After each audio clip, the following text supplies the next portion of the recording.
Kanalıma hoş geldiniz.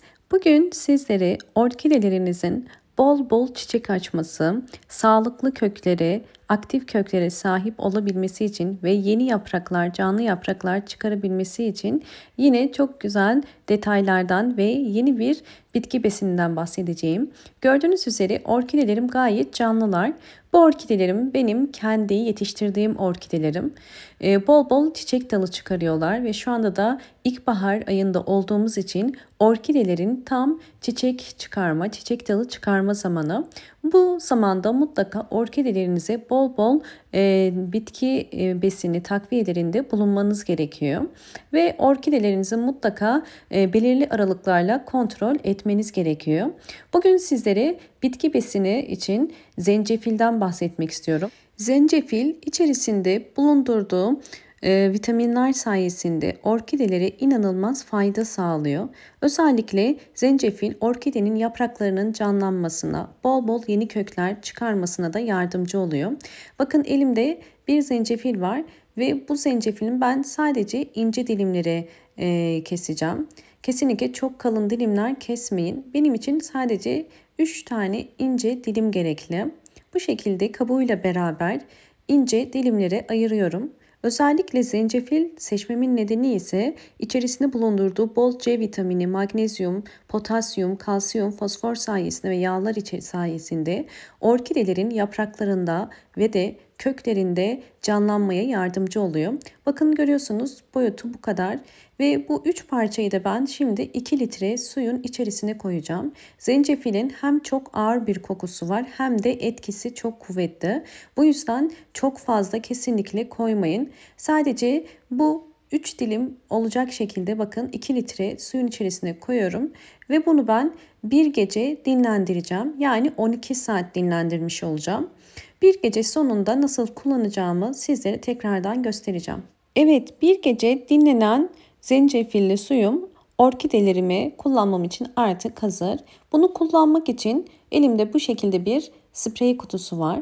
Sprey kutusunun içerisine dinlendirdiğim suyu döküyorum. Üzerine ekstradan su koymanıza gerek yok. Çünkü sadece bir gece bekletmiş olduk.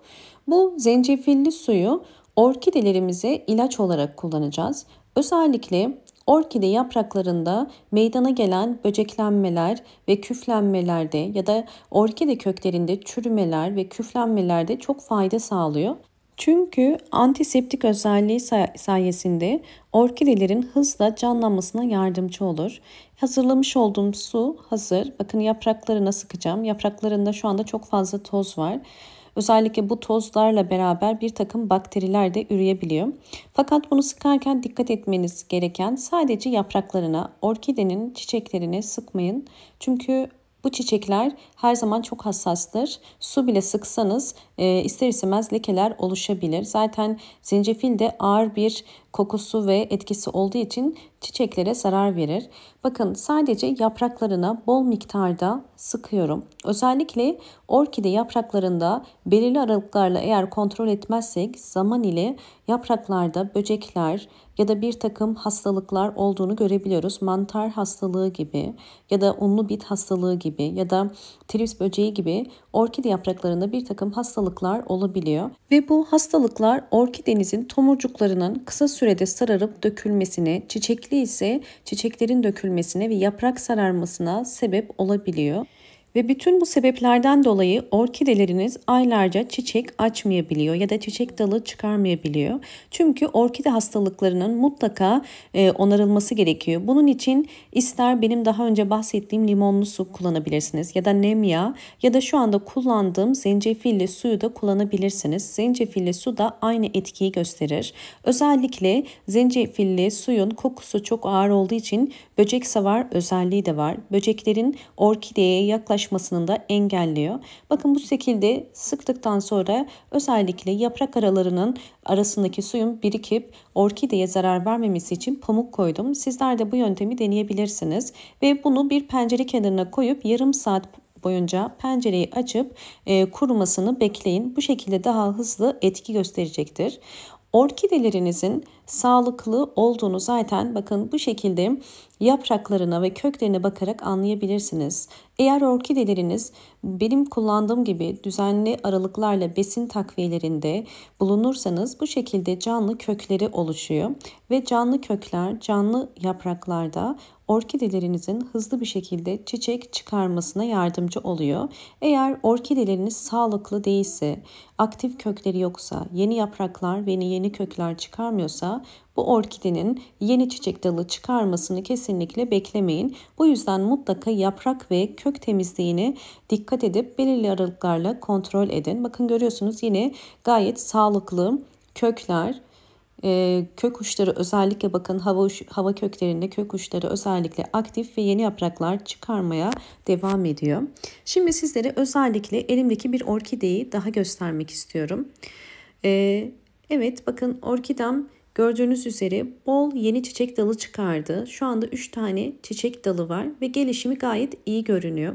Fakat bu orkidemi ben kontrol ettiğim zaman hemen orkidemde bir hastalığı fark ettim. Sizlere de bunu özellikle göstermek istiyorum. Bakın yapışkan ve parlak damlacıklar. Bu tarz yapışkan ve parlak damlacıklar orkidelerin maalesef en büyük düşmanlarından bir tanesi. Çünkü bu trips böceği ve çok hızlı bir şekilde bulaşır diğer orkidelerinize ve eğer tedavi edilmezse orkide çiçeklerinizin hızlı bir şekilde dökülmesini, tomurcukların sararmasına sebep olur ve zamanla yapraklarda zaten beyaz lekeler görürsünüz. Bu tarz eğer problemler yaşıyorsanız mutlaka zencefilli su ile bakın orkidenin bütün yapraklarını bu şekilde sıkın. Zencefilli suyu orkidelerinize 2 haftada bir bu şekilde hem yapraklarına hem de özellikle saksı üzerindeki köklerine sıkabilirsiniz. 2 haftada bir vermenize bir sakınca yok. Verdiğim ölçülere göre yaparsanız çok fayda sağladığını göreceksiniz.